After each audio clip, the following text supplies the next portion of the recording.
Bonsoir chers étudiants, j'espère que vous allez bien. Alors, on va continuer le chapitre MCT. Dans la dernière fois, donc je vous ai envoyé une vidéo sur la première partie du chapitre MCT, là où j'ai introduit les concepts de base du MCT, qui sont les événements, la synchronisation, l'opération, les règles d'émission et les résultats. Et nous avons introduit chaque concept à part, donc j'espère que ça a été clair pour vous. Maintenant, donc, je vais terminer la suite de ce chapitre. Alors ici, je vous présente un exemple d'un MCT. Donc là, j'ai un événement interne, bande de commande. Donc, bande de commande doit être écrite dans l'ellipse. Voilà, bande de commande. Cet événement-là va produire l'opération livraison-expédition. Cette opération, elle a deux règles d'émission. La première règle sur place, la deuxième règle à expédier. Je vous rappelle qu'on a dit qu'une opération, elle peut présenter des règles d'émission comme elle peut ne pas présenter des règles d'émission. Alors, quand elle a besoin de règles d'émission, lorsqu'elle produit des résultats qui dépendent de certains cas. C'est-à-dire, dans un cas, elle produit tel résultat, dans un autre cas, elle produit un autre résultat. Donc, dans ce cas, il faut spécifier quels sont ces cas. Mais si l'opération produit toujours le même résultat, dans ce cas-là, il faut spécifier aucun cas et aucune règle d'émission. Alors, je reviens à notre exemple. Donc, on a deux règles d'émission, deux cas. Alors, dans le premier cas, donc j'ai le résultat bon de livraison. Dans le deuxième cas, j'ai le résultat bon expédition client. Voilà. Alors, ce bon de livraison, c'est un résultat qui est interne parce qu'il va servir d'événement pour une autre opération.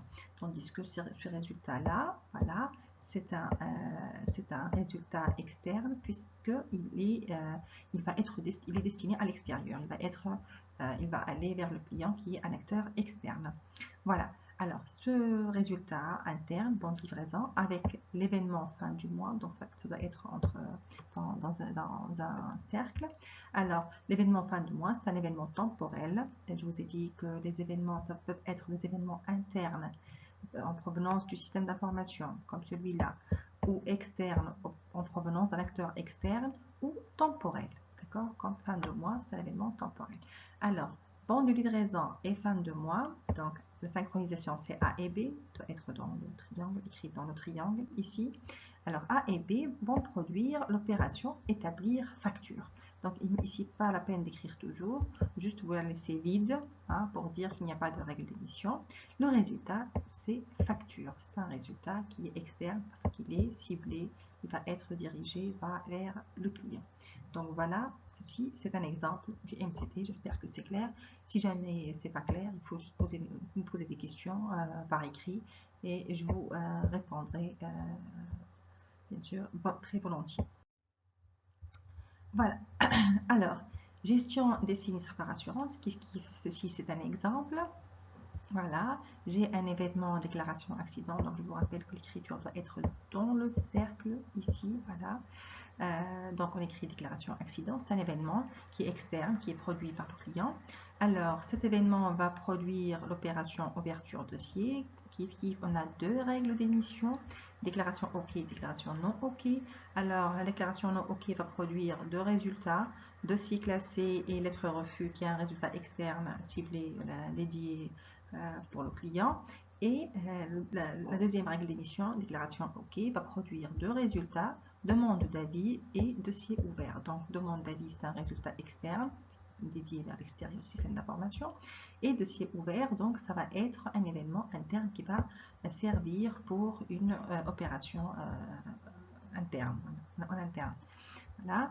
On a aussi l'événement avis expert, c'est un événement externe qui est en provenance de l'expert, qui va lui aussi servir avec le dossier ouvert dans l'opération paiement.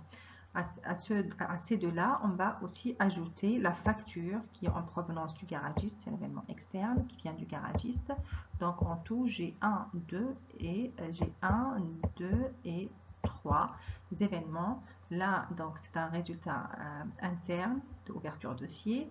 L'avis expert, c'est un résultat, c'est un événement externe en provenance de l'expert.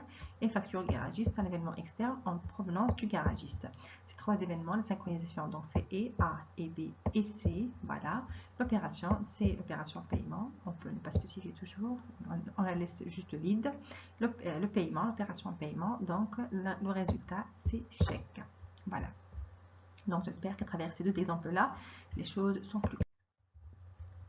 Alors, il y a en fait deux erreurs classiques à ne pas faire. La première erreur classique, c'est, alors si par exemple, ça c'est mon étude de cas, voilà, dans un magasin on encaisse le montant dû par le client lors de son passage en caisse. Pour certains gros clients, 10 clients en compte, le caissier envoie un avis de débit au service comptable. C'est-à-dire, lorsque le client présente une facture, voilà, donc ici, il faut différencier entre deux modes. Soit, si c'est le mode différé, donc il faut un avis de débit, donc on va lui envoyer un avis de débit. Ici, c'est le mode immédiat, donc il doit payer et là, on fait l'encaissement et on lui donne un reçu. Voilà. Alors, si on représente avec cette manière, c'est faux. Pourquoi? Parce que cela suppose qu'il y aura toujours paiement. Le paiement, c'est un événement, on a considéré le paiement comme étant un événement en entrée. D'accord? Alors que le paiement, il se passe que dans le cas où le mode, c'est immédiat. Le mode de paiement, c'est immédiat. D'accord? Donc, ceci, si je le mets là, cela suppose que là où il y a une facture, cela suppose qu'il y a toujours un paiement, ce qui n'est pas le cas. Donc, pour présenter ou représenter cet exemple-là, cette étude de cas-là, il faut donc traduire correctement. On a une facture. Une fois nous avons déterminé le mode de paiement, si le mode différé, à ce moment-là, on a un avis de débit. Sinon, si on a le mode immédiat, donc dans ce cas, le client, il va payer et une fois il a payé, on va encaisser l'argent qu'il a payé et on lui donne un reçu. Donc voilà, entre les deux, la différence, elle est triviale.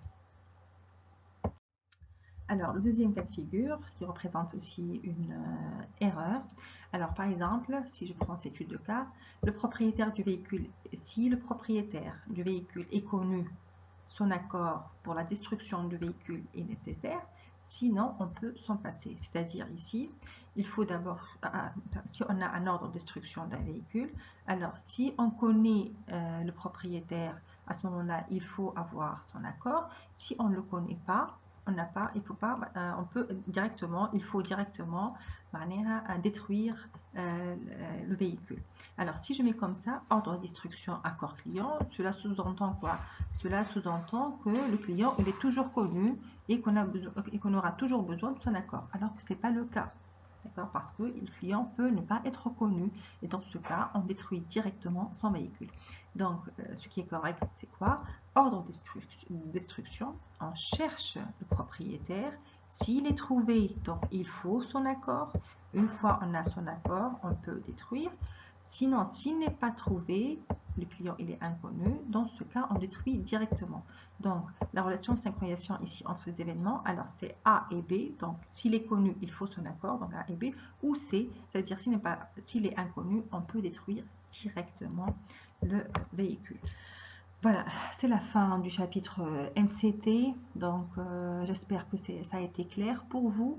Donc, il nous reste un seul chapitre qui est le modèle organisationnel des traitements, qui est un chapitre très proche du MCT. Aussi, ça ne va pas demander grand-chose pour que vous arriviez à le comprendre. Vous enverrez une vidéo d'ici là.